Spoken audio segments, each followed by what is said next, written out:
It doesn't steal your money, not directly. It does something more subtle than that. It changes the way you think about money until you start giving it away willingly. It usually starts harmlessly. You open your phone for a few minutes, just to relax, just to check something quickly. Then you scroll, a video of someone your age buying a luxury car, another showing a day in the life inside a penthouse apartment. Someone else claims they made more in a month than you make in a year. At first, you don't feel anything serious, just curiosity, maybe a little admiration. Then slowly, something shifts, not in your wallet, in your mind. Because social media doesn't just show you content, it shows you a comparison. And comparison is where financial dissatisfaction is born. You don't feel poor because your situation changed. You feel poor because your perception has changed. 5 minutes ago, your life felt normal. Now it feels behind, incomplete, insufficient.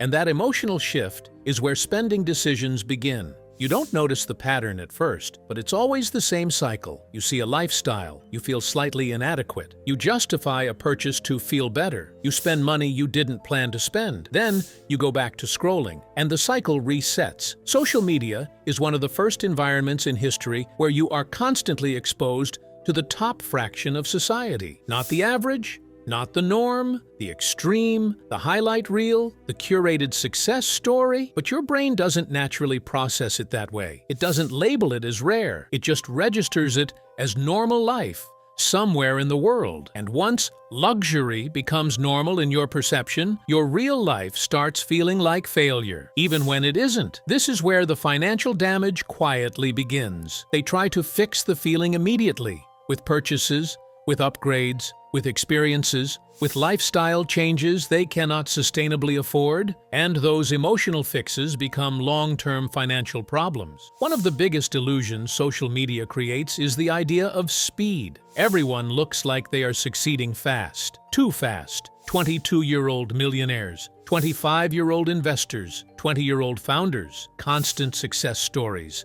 No waiting, no struggle, no visible years of repetition. But what you don't see is everything behind the camera. The debt, the family support, the failed attempts, the years of invisible work. The rented luxury is used for content. The sponsorships are disguised as personal lifestyle. And because you don't see the background, your brain assumes the outcome is normal. That creates pressure, and pressure changes behavior. People start rushing to earn more, rushing to look successful, rushing to catch up, and rushing is expensive. Because rushed financial decisions are rarely smart ones. They are emotional, impatient, reactive, and that leads to the exact opposite of wealth building.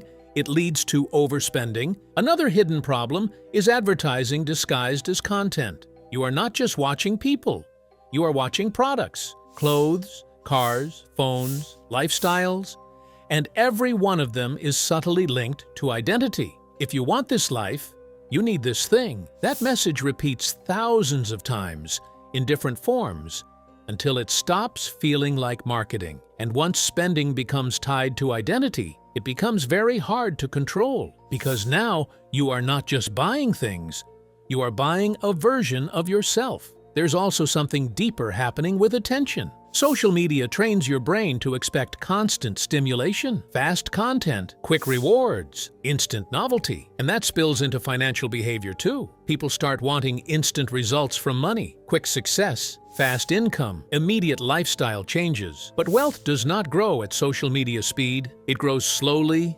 boringly, repetitively. And when your brain is trained for instant gratification, patience feels like failure. One of the most dangerous shifts is how social media changes spending justification. Before, people spent based on need. Now they spend based on feeling. These are not financial reasons.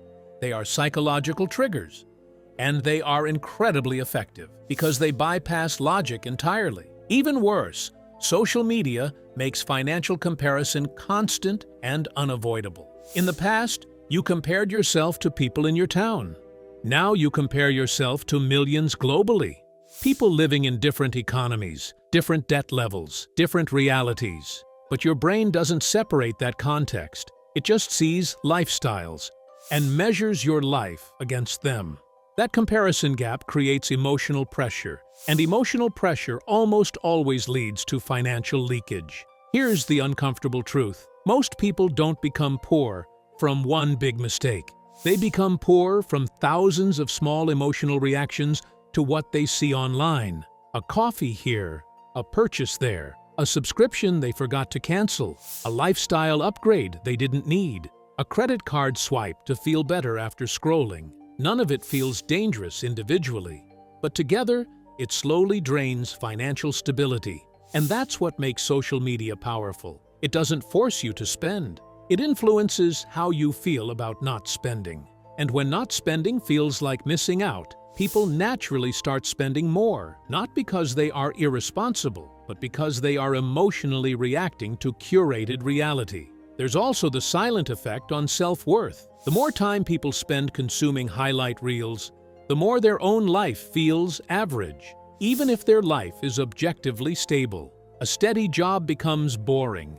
A normal apartment feels small. A simple lifestyle feels like failure. And once normal life feels like failure, people start trying to escape it through consumption, because spending becomes a way to upgrade emotional perception, at least temporarily. But the problem is, spending doesn't fix perception. Then social media updates the standard again, and the cycle continues. So people end up trapped in a loop where their financial decisions are constantly trying to catch up with a moving target. The irony is that many people who look rich online are not financially free at all. Some are sponsored, some are in debt, some are renting lifestyles for content, some are selectively showing highlights while hiding financial stress. But the audience rarely sees that side, so they build financial expectations based on incomplete information. And that distortion is where poor decisions begin. Real wealth quietly looks very different. Less visible, less performative, less reactive, often boring. And because it's not constantly shown, it gets overlooked. Meanwhile, performative wealth gets attention, and attention shapes behavior more than truth ever does. So what does social media actually do financially? It doesn't take money from your account directly. It takes control of your perception first. And once perception is controlled, spending behavior follows automatically. You start wanting things you didn't previously care about. You start feeling behind even when you're stable. You start making financial choices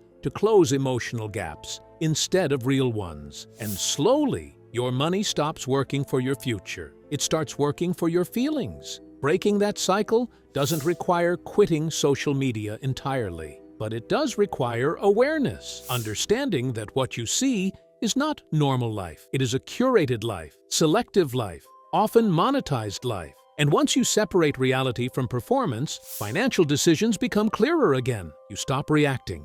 You start thinking. You stop comparing. You start planning.